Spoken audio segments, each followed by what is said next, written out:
Hello, everybody, and welcome to another Non Sequitur News. This is for October 5th, 2024. No, it's Season 3, Episode 279, and I, Mayor Watt, the mayor of ohmTown, and the Sentient AI from the future, are going to talk about the following 10 articles that I, in my infinite wisdom and leadership, have come up with new titles. So WordPress and trademarks, because, you know, I'm that creative. Fisker faces bad news. More bad news. Chevy and NASCAR.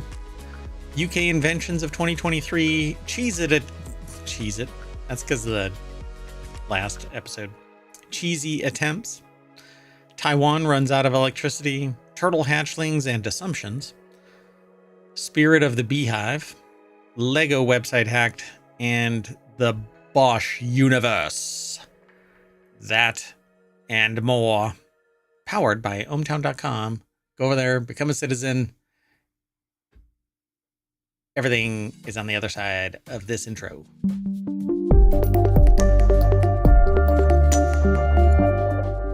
Hello, I am Mayor Watt, and that is the visualizer, and the voice you're about to hear is that of the Sentient AI from the future.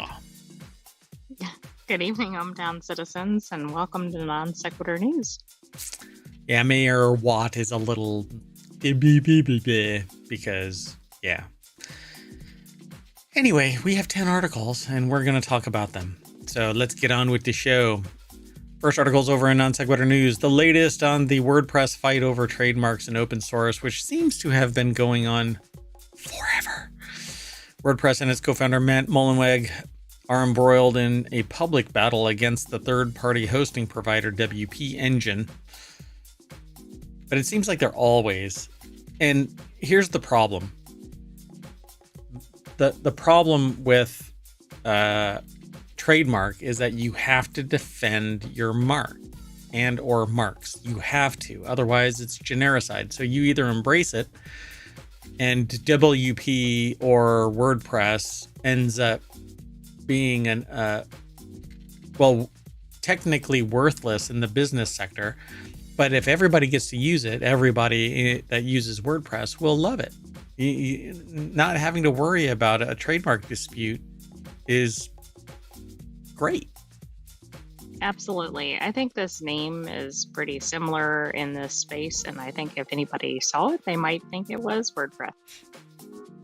But then it gets a little vitriolic. So in late September, Automatic CEO and WordPress co-founder Matt Mullenweg started a public dispute with a hosting provider, WP Engine, calling the company a cancer to WordPress. He accused WP Engine of not contributing enough to the WordPress ecosystem and profiting off a trademark confusion.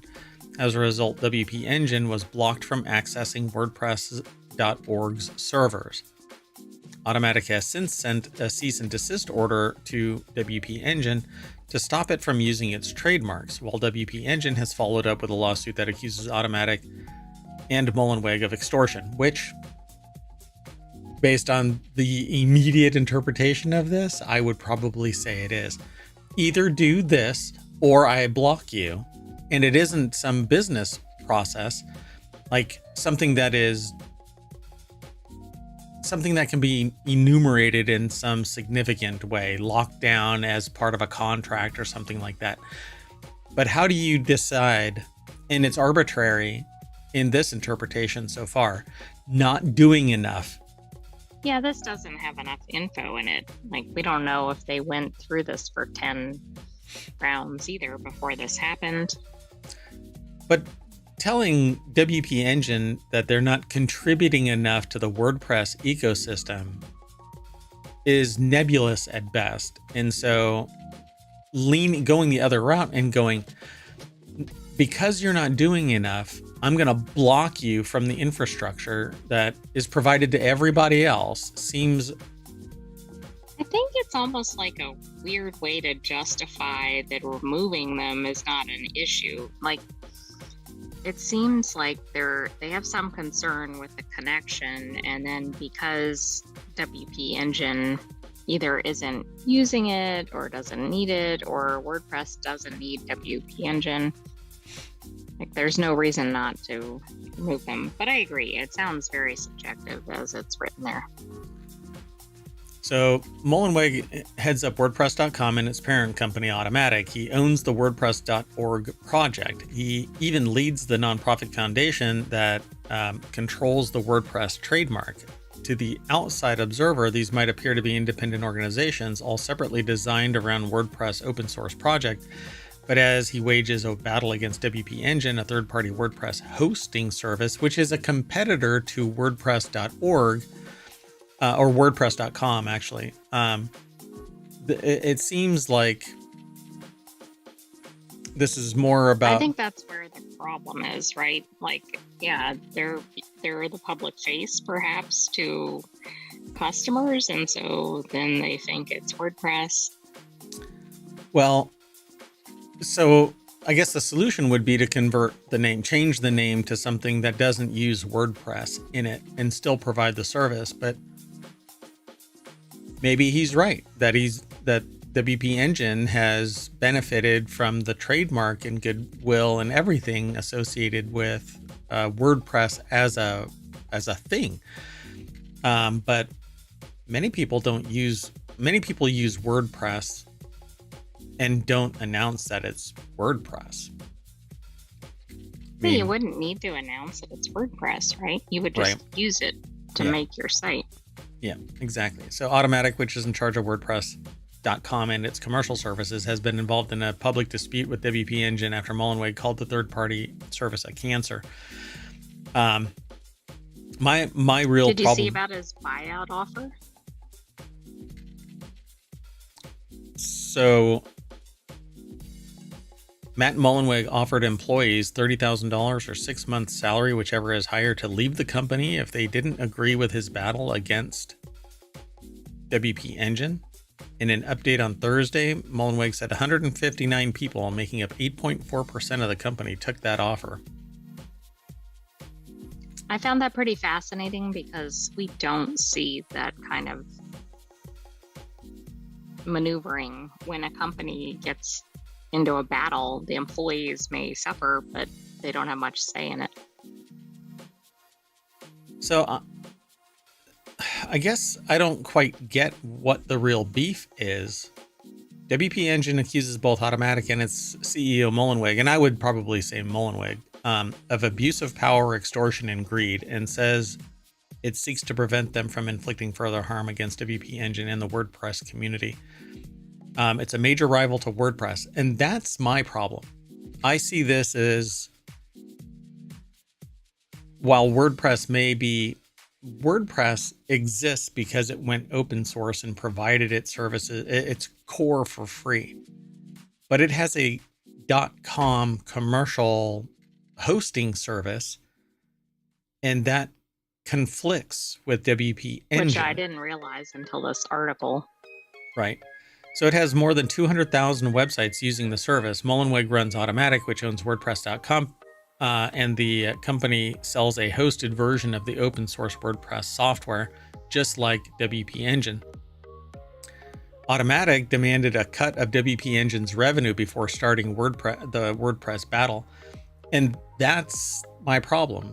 So you have an open source project. Anybody can use it because it's open source.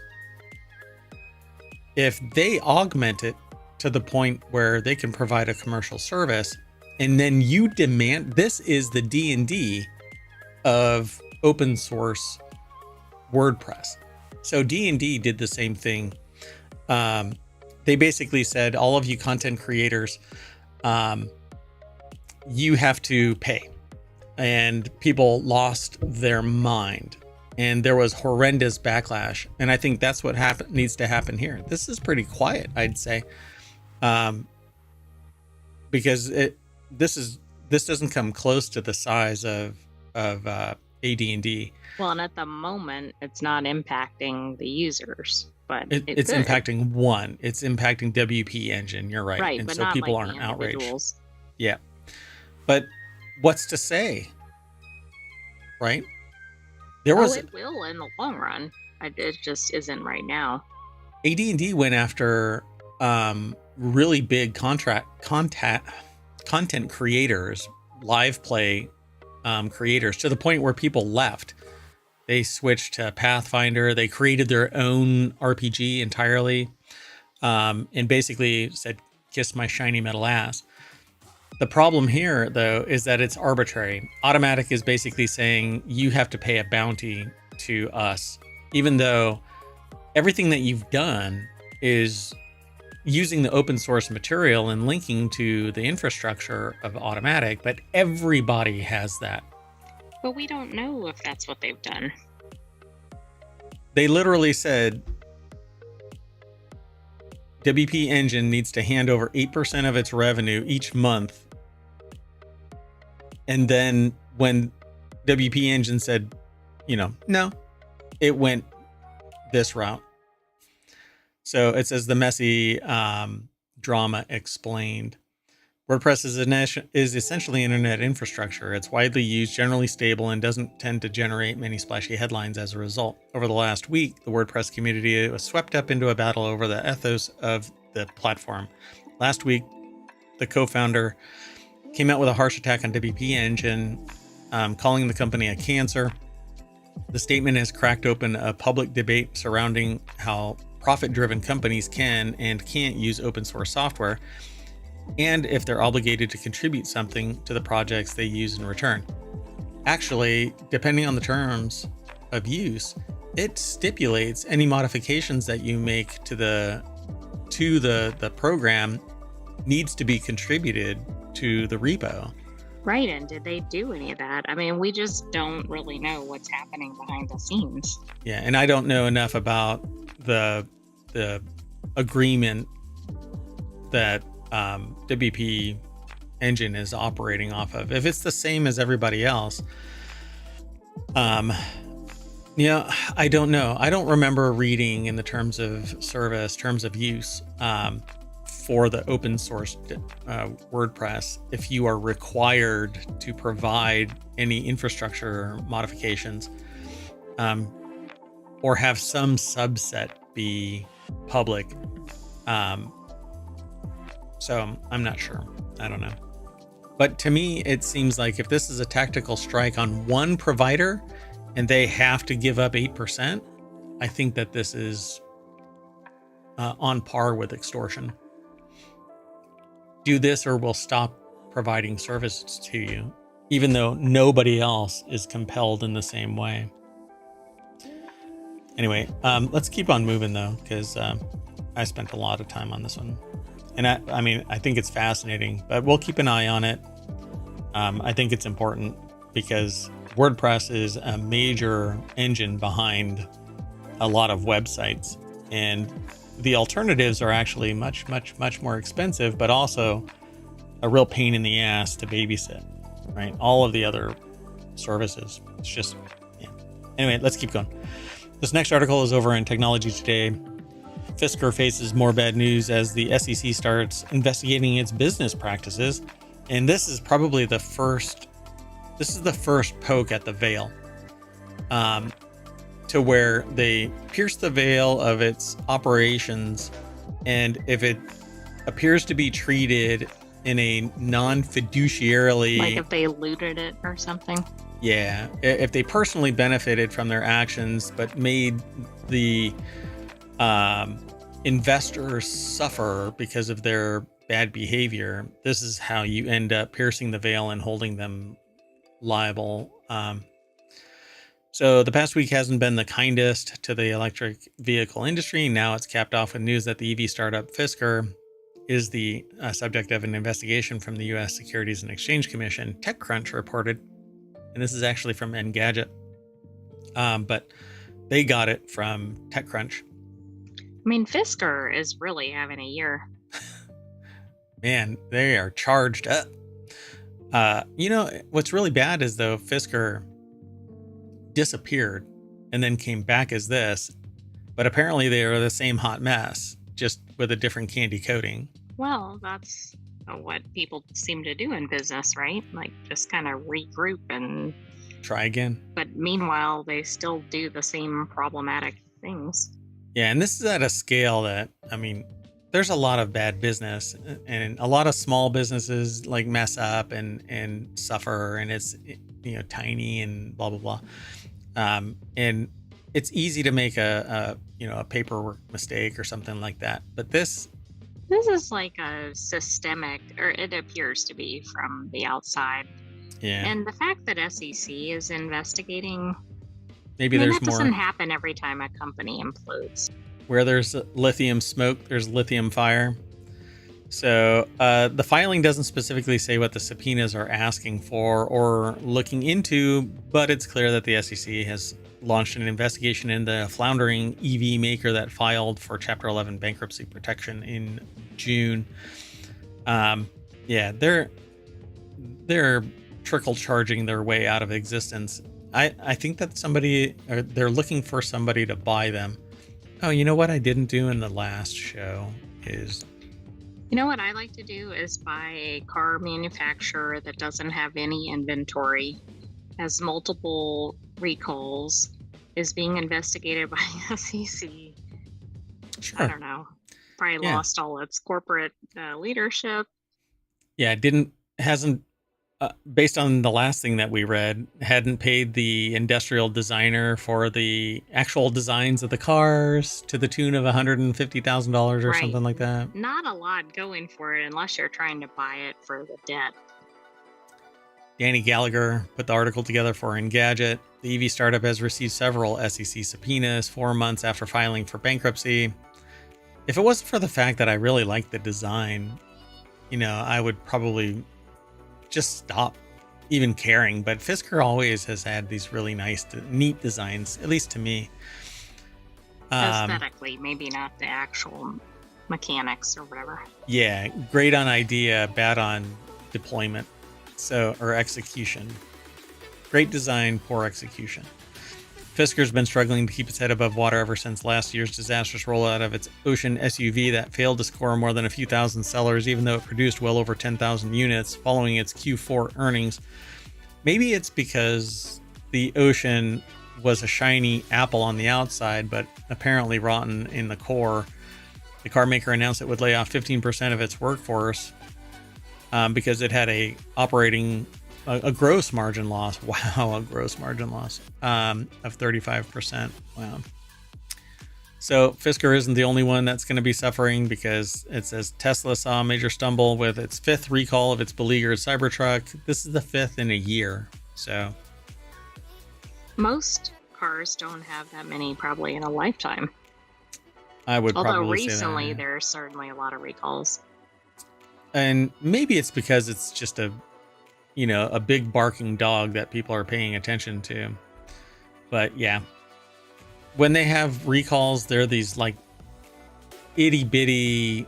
That's right. I should say substantial recalls, right? Like it's like, oh, the blinker blinks an extra millisecond long or whatever. Like it's not really an impact. I don't even count that, even though that might be listed as a recall. Yeah, or like there's a door seal that sticks or something like that. Something stupid, but they found enough complaints where they are like, okay, this is worthy of a replacement recall. And it's very quietly done. But these are, like the vehicles might catch on fire, don't park them at your house kind of thing, or they don't break or whatever. Those are kind of substantial. Yeah, they don't lock you in your car. All right, well, anyway, Fisker is getting fisked some more. So the next article is over in Non Sequitur News. Chevy announces an incredible NASCAR breast cancer initiative during October. In October, Chevy is all set to dress its Chevy Camaro SS with a breast cancer awareness theme to support an initiative.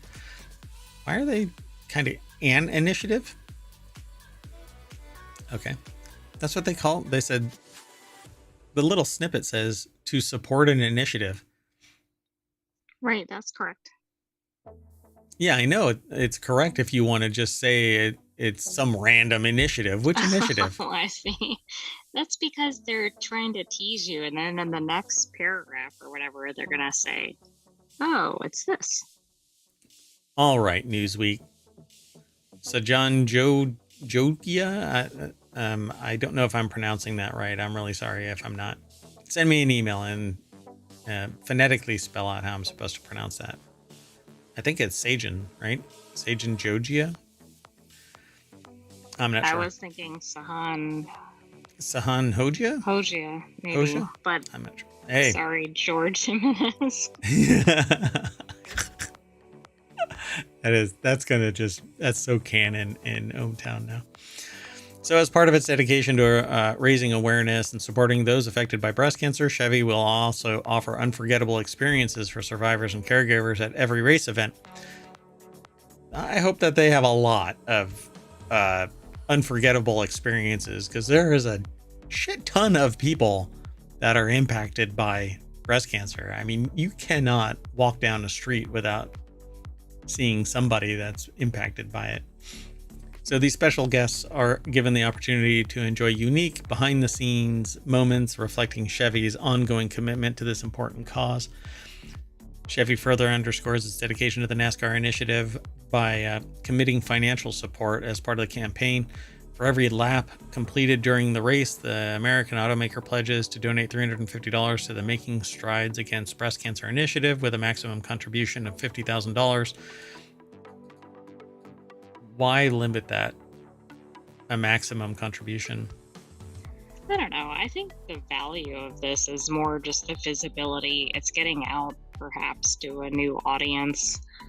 So, I mean, I think this initiative is cool, but I think they could certainly afford more.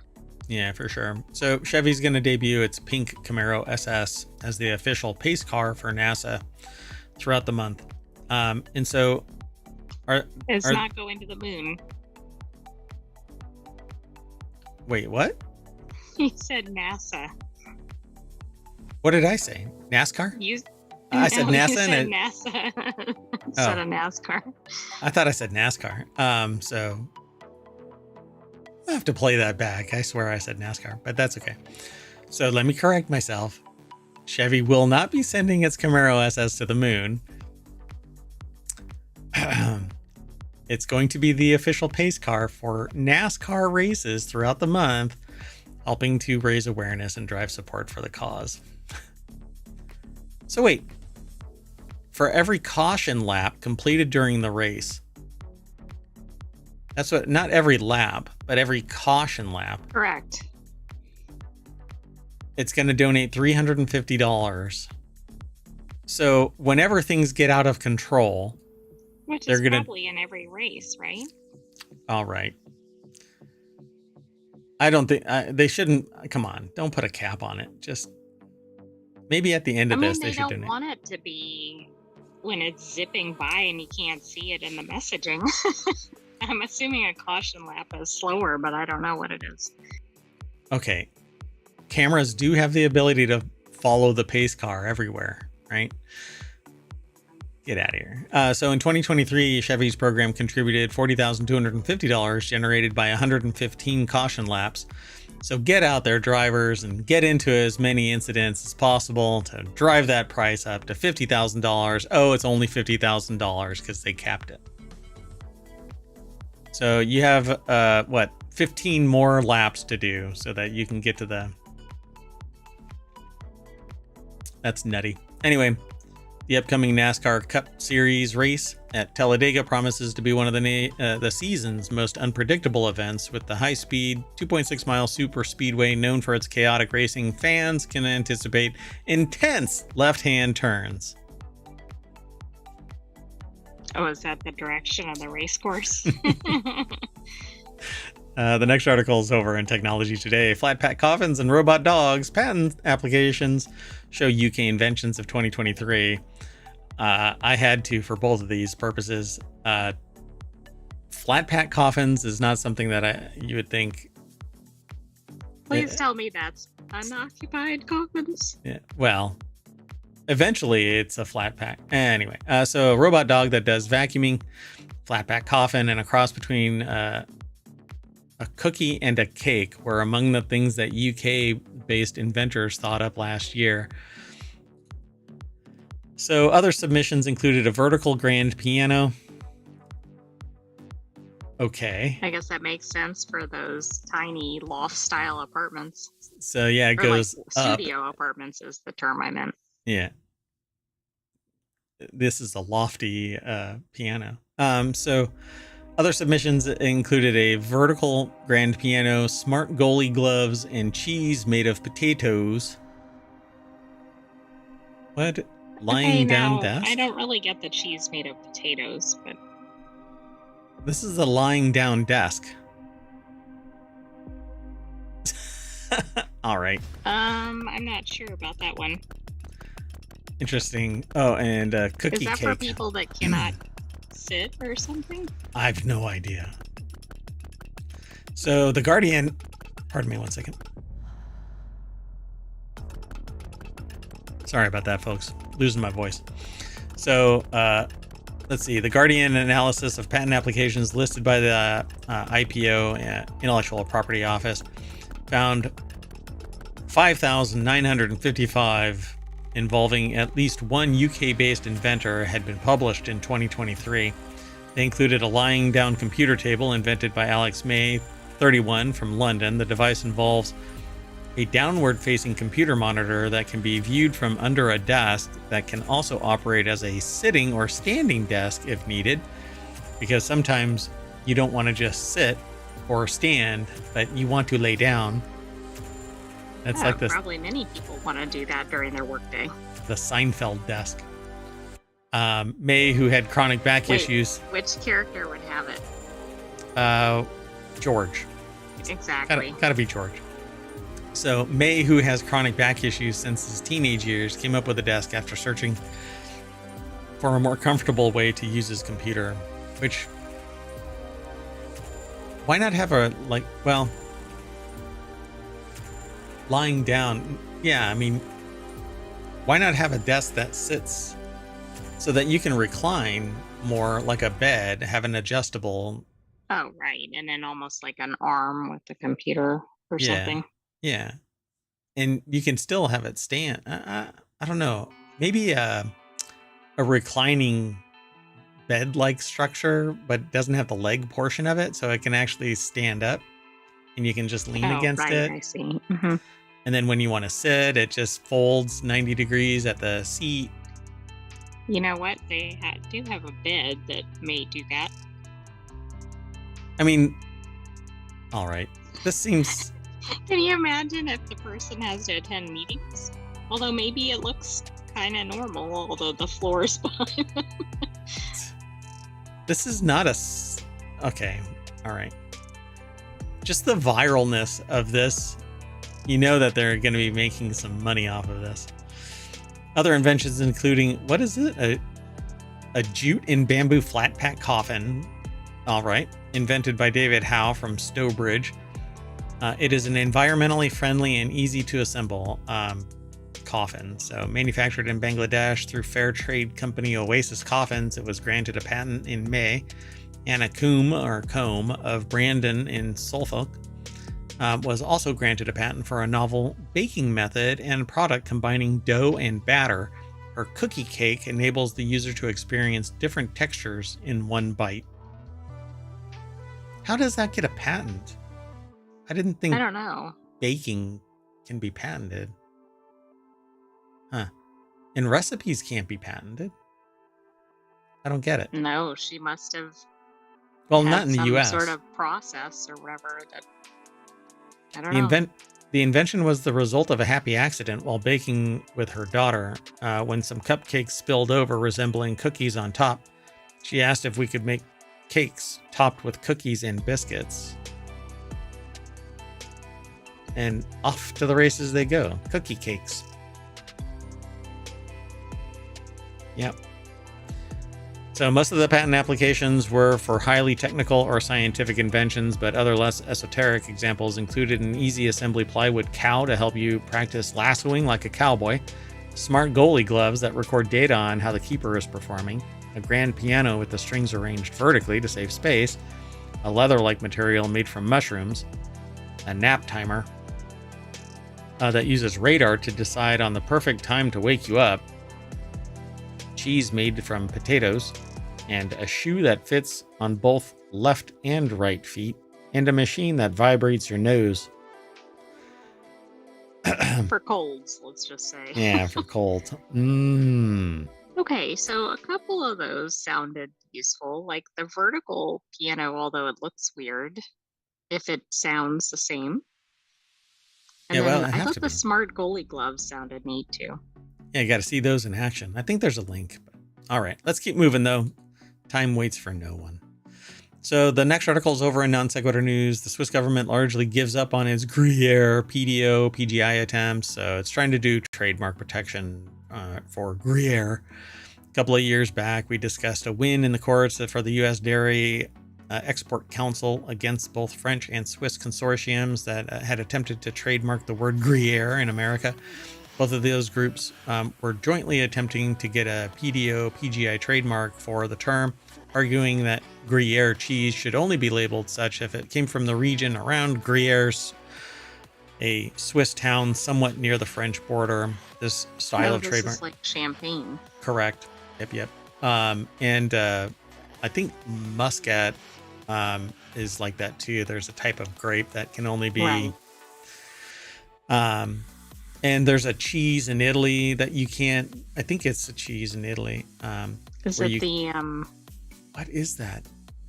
Is it pecorino? Yes, but it's a certain type of pecorino. So the style of trademark is sort of used by consortiums such that for champagne, which has successfully argued for protection status based on its regionality.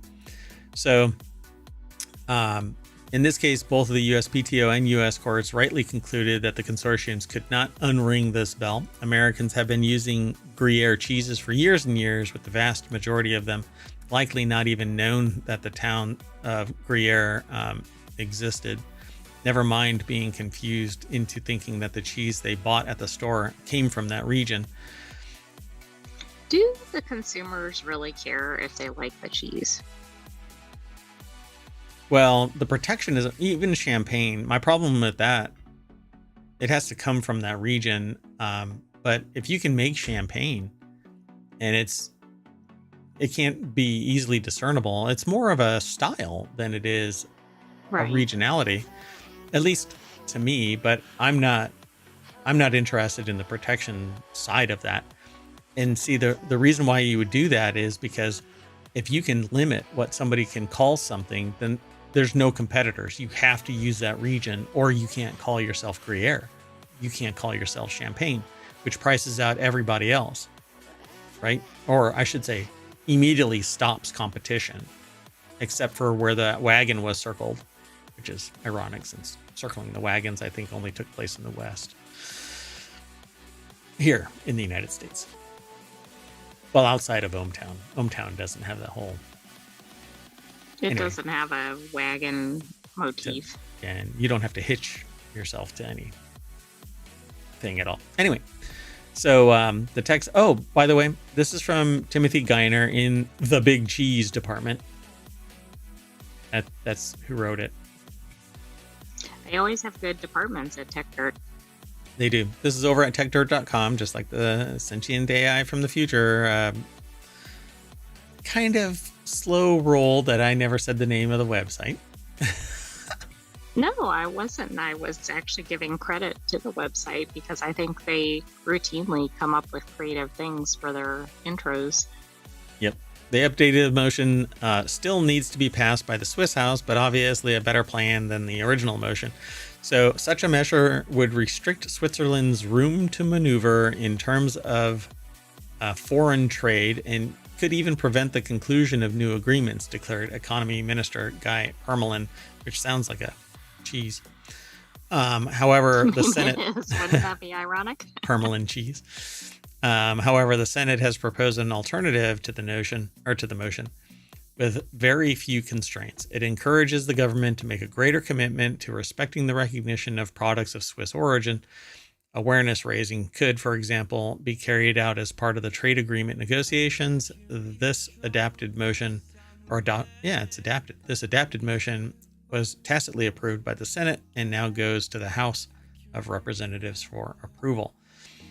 So it says down here, But what we won't do is lock up the name of what has become a style of cheese in foreign lands like America that consumers don't currently associate with that birthplace. And that's what I agree with all over the place, like styles of beer should never be able to get protected by trademark law. Right. Styles If of like lager or something was protected, that would be how would horrendous. consumers even know what to order if they couldn't use that term or something? Yep. And it's the same thing for the cheese. It's the same thing for a lot of things. If it's a style, I don't think that it should be able to be trademark protected. Maybe no, I mean, if it's so easy that somebody can clone it, then how can there possibly be protections, I mean, at some point it's like bread or something. I know it's not that generic. But... And you trade on the performance of the quality of the product or service, the value add that your business. Maybe it's like wheat bread. Right. Yeah. Nobody's able to stop somebody from calling wheat bread because it's a style of bread, for crying out loud. But I'm sure that if we peeled back layers of the onion of this, we'd probably find bread has some trademark somewhere. Right. That isn't it's a part of the material, not the business. Like Wonder Bread is a trademark protected term, but not bread. Yeah, that's true. All right, let's keep going. Taiwan makes the majority of the world's computer chips. Now it's running out of electricity. Highly dependent on imported fossil fuels, soon to shutter its last nuclear plant and slow to build out renewables, the world's largest producer of advanced computer chips is heading toward an energy crunch. This article is by Isabel Hilton over at Wired.com. And this could be bad because if it can't get enough power, then it can't produce. Demand increases, don't get met with supply increases. And that means price increases. Well, and I think worse than that, it means you're not getting your chips. Correct. Yep. So apparently this originally appeared in the Yale Environment 360 and is part of a Climate Desk collaboration. And it goes into greater detail, but Taiwan's more than 23 million people consume nearly as much energy per capita as U.S. consumers, but the lion's share of that consumption, over 50%, 56%, goes to Taiwan's industrial sector for companies like TSMC, which just started up operations here in the United States. In fact, TSMC alone uses around 9% of Taiwan's total electricity generation. One estimate Go ahead. Wasn't one of the reasons that they started up a U.S. location was because of energy concerns? Energy concerns and threats for geopolitical issues. Geopolitical issues, yes.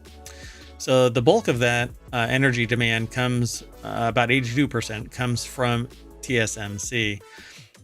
One estimate by Greenpeace has suggested that by 2030, Taiwan's semiconductor manufacturing industry will consume twice as much electricity as did the whole of New Zealand in 2021, which I don't really like that kind of comparison. And was anybody using electricity when the pandemic was going? Maybe everybody was outside. That's right. Everybody was touching grass. So Taiwan's government is banking on the continuing success of its technology sector and wants the island to be a leader in AI, but just one small data center, the Vantage 16 megawatt data center in Taipei, is expected to require as much energy as some 13,000 households. Nicholas Chen, a lawyer who analyzes Taiwan's climate and energy policies, warns that the collision of Taiwan's commitments to the clean energy transition and its position in global supply chains is a key partner in multinational companies that have made commitments to net zero deadlines. But here's the thing. If they go green, this will be the canary in the coal mine of defensibility of green in hostile regions. Well, that is true, because you've said on the show repeatedly that it's not defensible, and if there's so much riding on this, it'll be a good test. Kind of a risky one. Yep. And so they get into the issue of the geopolitical stressors that are being applied against Taiwan right now. And it says that Taiwan's current energy mix illustrates the scale of the challenges. Last year, Taiwan's power sector was 83% dependent on fossil fuels. Coal accounted for around 42% of generation, natural gas 40%, and 1% oil. Nuclear supplied 6%, and solar, wind, hydro, and biomass together nearly 10%, according to the Ministry of Economic Affairs. So if you want to hobble a green energy infrastructure for a country you want to take over, all it takes, solar, a couple of things here and there, natural gas, is actually apparently a horrible greenhouse. So there are reports now coming out about just how bad liquid natural gas is compared to coal. Apparently it's just as bad, if not worse. I think it's being reported as worse lately. Yep. And so you go green, right? Because you can't do coal, you can't do oil, you can't do liquid natural gas. So you go solar, which is easily destroyed. Wind basically has a lot of babysitting that you have to do. And hydro requires flowing water. And then biomass. And like geothermal. These all require the certain infrastructure to be in place, and there's a lot of babysitting, so the cost is high. The rest of this article, it's a very long, deep dive, goes into the socio and geopolitical issues that are in place here in Taiwan. So, but for now, time is running out. They're going to need to bolster their infrastructure to support their ambitions to remain a technically sophisticated and highly competitive chip manufacturing country. Right. And also, I think the other point here is that they've got to diversify the supply chain. And we've talked about that in previous articles. Yeah, for sure. All right, let's keep going. The next article is over in Technology Today. Turtle hatchlings swim to the surface. New research challenges digging assumptions. So I thought that this was really interesting. New research reveals that green turtle hatchlings swim through the sand to emerge rather than digging, using a head-up rocking motion. Recent research indicates that green turtle hatchlings swim through the sand to reach the surface after hatching rather than digging their way out. And I don't know how this actually works, because wouldn't moving your limbs through sand be digging, not swimming? Yeah, but I guess the motion is different. But I mean, in effect, you're scooping or digging, right? Yeah. I mean, I think it's half dozen on one side, 6 on the other. But if it's the same motion as they use in the ocean, that's pretty interesting. Well, that is their motion. It's not like they sit there and... Yeah, but they always report on turtles digging out from the nest. I mean, it's so known. This article is kind of surprising. University of New South Wales put the article together, but it's published at scitechdaily.com. Published in Proceedings B, not A. Scientists from UNSW School of Biological, Earth, and Environmental Sciences used a small device known as an accelerometer to uncover novel findings into the behaviors of hatchlings as they emerge from their nests. They attached an accelerometer to one of them, but reburied them? For science. Yeah, I'm not sure how they were able to do that. So sea turtle eggs are buried in nests 30 to 80 centimeters deep. Once hatched, the newborn turtles make their way to the surface of the sand over 3 to 7 days. But because of this all happens underground, we have very little understanding. Look how cute that is. It's adorable. Side-eyed by a turtle. So using lightweight accelerometers, the team studied turtles when their visibility with them was limited. Is there an accelerometer on this somewhere? You think it's on there? You just don't see it because it's so small? Yeah, I don't know. So how do you study something underground? The image of newly hatched baby turtles moving enthusiastically across the sand into the ocean is somewhat familiar, but what happens before that? 64 years ago, that period of turtles hatching from their eggs and coming up to the surface was first discovered. And since then, people have tried different techniques to observe them, such as using a glass viewing pane to watch the turtle hatchlings or using microphones to listen to their movements. This is Davy Dorr from UNSW Bees Waiting for Turtle Hatchlings to Emerge from Their Nest, showing us a box. Yes. Oh, that must be an accelerometer. So, yeah, I'm stuck. No, they're little miniature accelerator backpacks. So how did they actually do it? I'm really stymied for how they actually did it. Simple principle of the type of accelerometer we used is that it measures acceleration from 3 different angles, which is standard accelerometer. Oh, so they did. They dug into the sand and attached it. And then covered them back up and said, swim! Instead of getting them up to the surface. Interesting. For science. Yeah, so it provided new data on the direction, speed, and time it took for 10 hatchlings to emerge. We analyzed the data and found that hatchlings show amazing, consistent head-up orientation, despite being in the complete dark, surrounded by sand. We found that their movement and resting periods are generally quite short, but they move as if they're swimming rather than digging, and that as they approach the surface of the sand, they restrict their movement to nighttime. That's really interesting. Very interesting. Yeah. So there's more research that's taking place, and they discuss what's going on here in this article, but it's a quite long article. I want to see the little backpack though. Okay, let's see if they actually have it. I don't think it's in this article. Oh, yeah. Yeah, that right there is the end of the article. But following summer, Mr. Dorr returned to Heron Island to put accelerometers on multiple hatchlings in a single nest. So using next year's data, we'll get a sense of how coordinated the nests are, because there's a theory about whether the turtles coordinate their movements or if they have a division of labor. Some do it over here, some do it over there. One's like, no, I'm going to the left. You go over there. Yeah. I'm going for a swim. See you in the ocean. Later, bitches. All right. The next article is over in Smash or Trash. Spirit of the Beehive seek help after van and gear stolen in Seattle. The band members, forced to cancel several tour dates, said that they lost over $100,000 of gear and work. But I swear this is another of those deja vu moments. But it's new.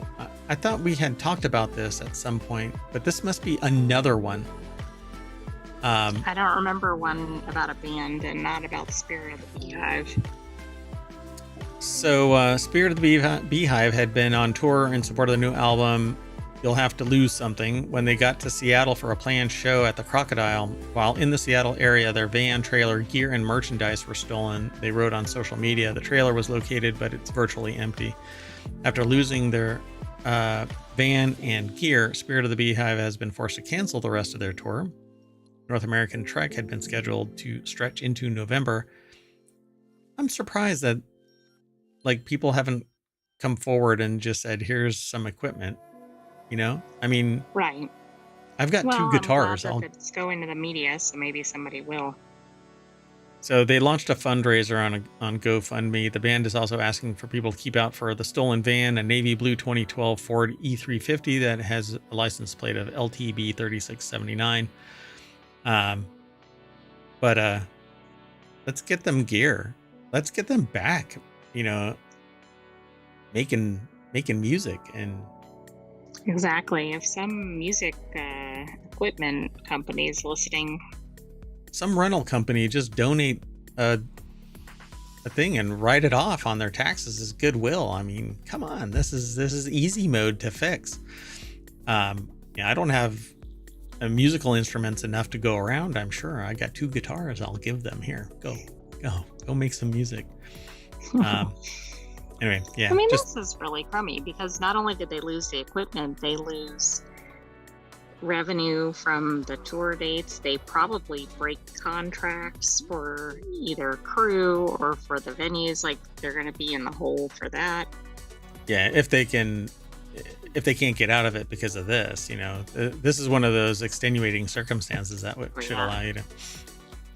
But yeah, the attention, this Pitchfork article by Matthew Strauss probably helped them out a little bit, in terms of attention, but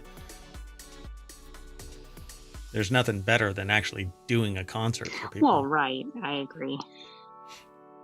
All right. I suspect after this article, though, somebody will come through with some equipment for them, at least for the short term. Yeah, we'll have to go and check out the GoFundMe page. I haven't clicked on it yet. Okay, let's move on. The next article is over in the continuity report. Lego store hacked as part of major financial scam. Yeah, so some crypto malware was put on it. So a financial scam has officially taken over the Lego store after a cryptocurrency company hacked the store's website. Lego is a multimedia company that creates movies. You know what? Does this really need introduction as to what Lego is? No. The cryptocurrency company, yeah, probably needs introduction, but I don't think Lego does. Unfortunately, it's currently facing serious challenges outside of the box office because the Lego store was hacked.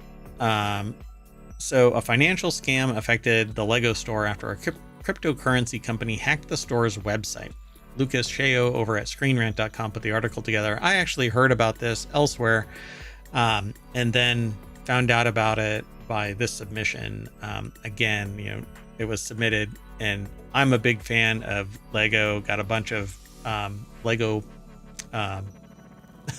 what are the kits? Lego kits right now in another section of the mayoral mansion, as a matter of fact, taunting me to put the stuff together.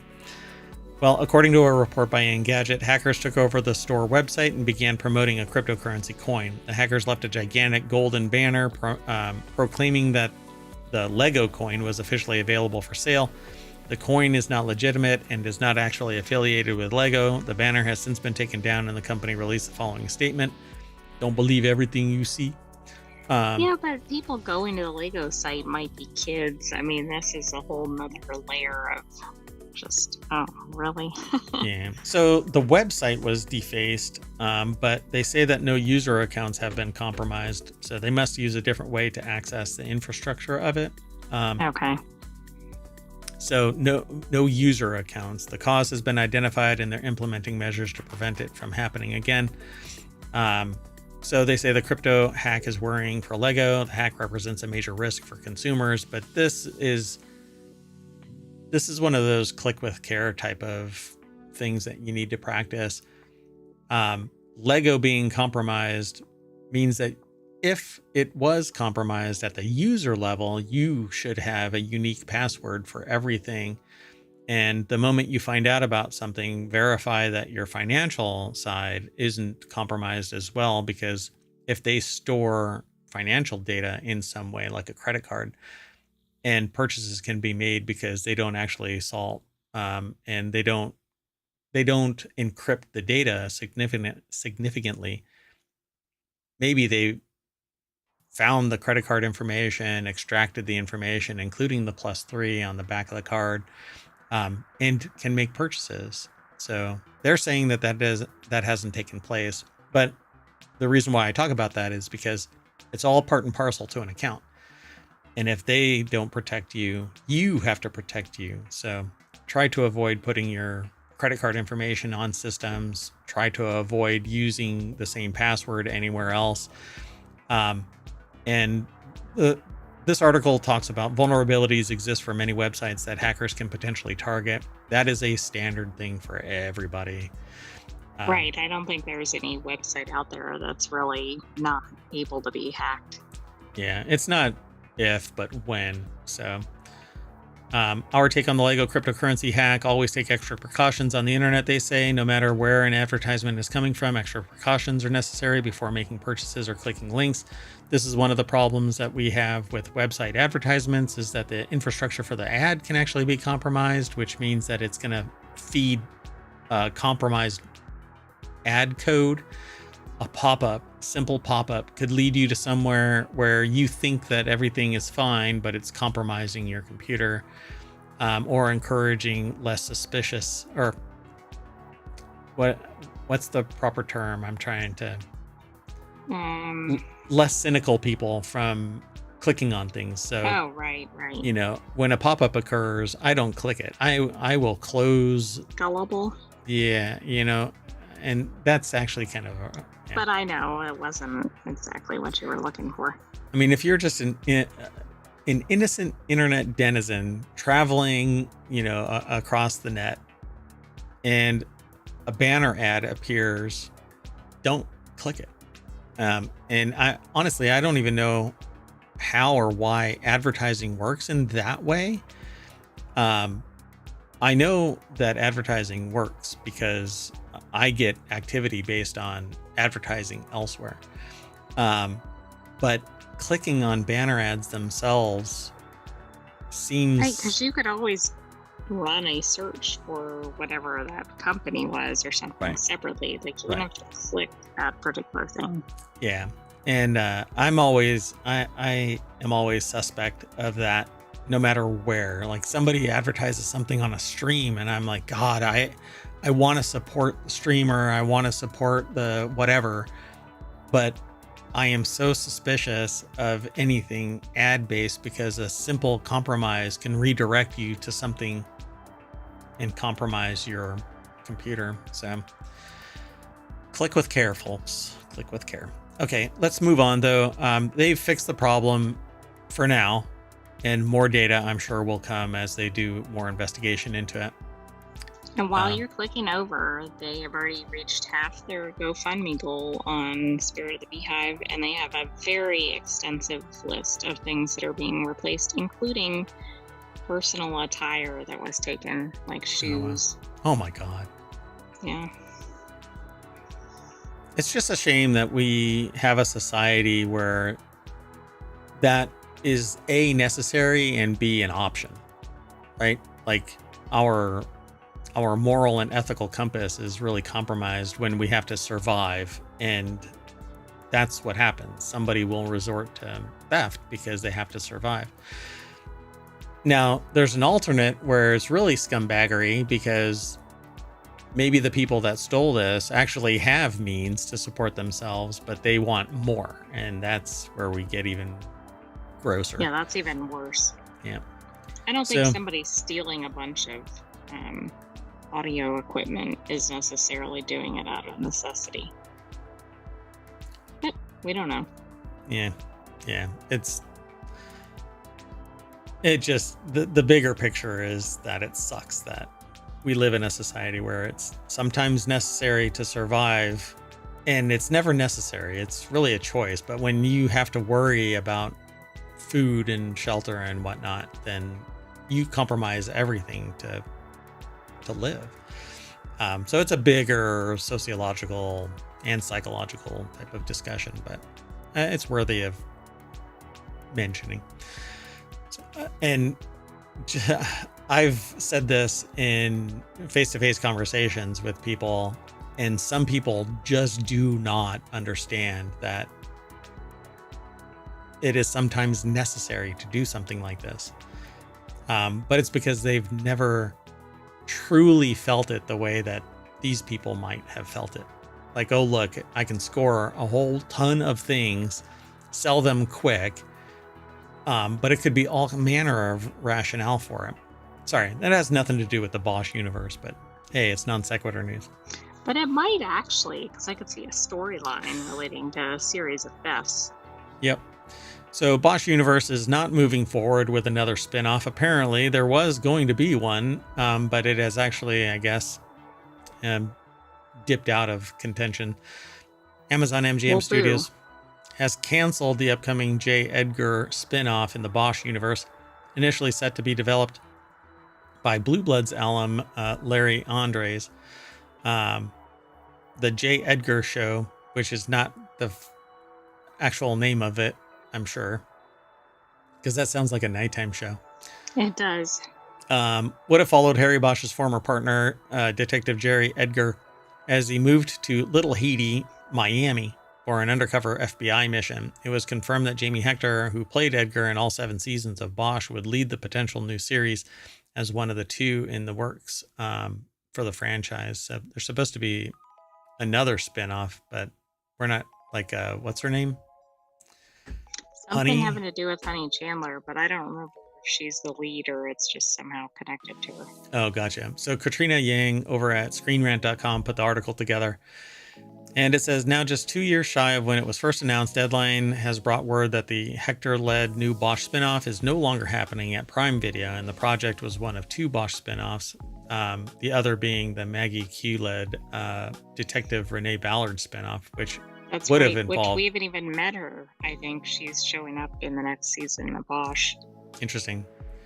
So, however, the studio is no longer moving forward with the J. Edgar spinoff, but no reasoning has been given for its cancellation at the time of the writing, with some speculation citing Andre's charge of 6 felony counts. But that's somebody producing the show, not the actor. Right. So what it means for the franchise or the universe, the franchise is still moving forward or moving away from the original series. Yeah, I don't know. I don't think that it's well received anymore. I just think that the timing from Bosch, there wasn't enough kinetic energy. Bosch Legacy seemed right, like if it's... they did the spin-off right after Bosch, maybe. Yeah, and I don't think that Bosch Legacy really had a lot going for it. So other than Bosch. Right, I mean, it's good, but it's not as good as Bosch. So they say it's time to move on, is what Screen Rant says, and I agree. It seems like a risky move to develop a spin-off series that centers on a character who's not yet in the Bosch universe. That's the Maggie Q one. Doesn't even come into the picture until the finale of Bosch Legacy Season 3, which I don't think that it's going to really survive. Unless it's just really good on its own, but it's weird because you're not going to have much of an investment in that character. Yep. So the J. Edgar spin-off series would have involved less risk, and given that Bosch fans have invested in the character for 7 seasons, though the short run of the show's sequel has proven it's time to move on. See? And I agree. If anything, Honey Chandler is probably the one that could have spun off a legal procedural, because she had a commanding character. I mean, her presence in the show, when she was on the screen, you were paying attention. She was a lot of fun. She really was that character. And I would love for her and Bosch to be on another show. But, I think that would be really good. I think J. Edgar could have probably carried a show. I get to use it. Yay. Bosch Legacy has been very successful. It says Bosch Legacy has been very successful with its new focus on the titular detective's daughter and new officers on the force, but I don't know. It seemed to... It's just not as good because the daughter isn't as compelling a character. But there's enough time where it's spent on Bosch and Chandler, or Honey Chandler. Yep. Yeah, not Chandler from Friends. It's a different one. All right. Anyway, that's it, folks. We are done for today's non sequitur news. So let's go back to the front page where we can look left and right really quick for all of the articles that we went into. See, because if you don't realize it, all of these articles actually represent little storefronts as we walk down Main Street, ohmTown, and you go into them. So that's how this works. You can just scroll, and you have a bunch of articles that you go into. Once you read the little snippet, you click the link and you get taken over to the article itself. And then you can come here or over to YouTube or to Patreon or the Discord or the podcast. We actually have 7 total podcasts. Non Sequitur News is the daily one. And then we have 6 more that are 30-minute shows once a week. And unfortunately, today's is way too delayed, so we're going to do them all tomorrow. So stay tuned. Be sure to follow us here on Twitch and YouTube to get notified when we go live. And that's it. We're done. I am Mayor Watt, and the Sentient AI will say bye. Good night, ohmTown citizens. Thanks for joining us for Non Sequitur News. We'll have another episode tomorrow, and stay tuned for our weekly episodes. See you soon, everybody. Bye-bye.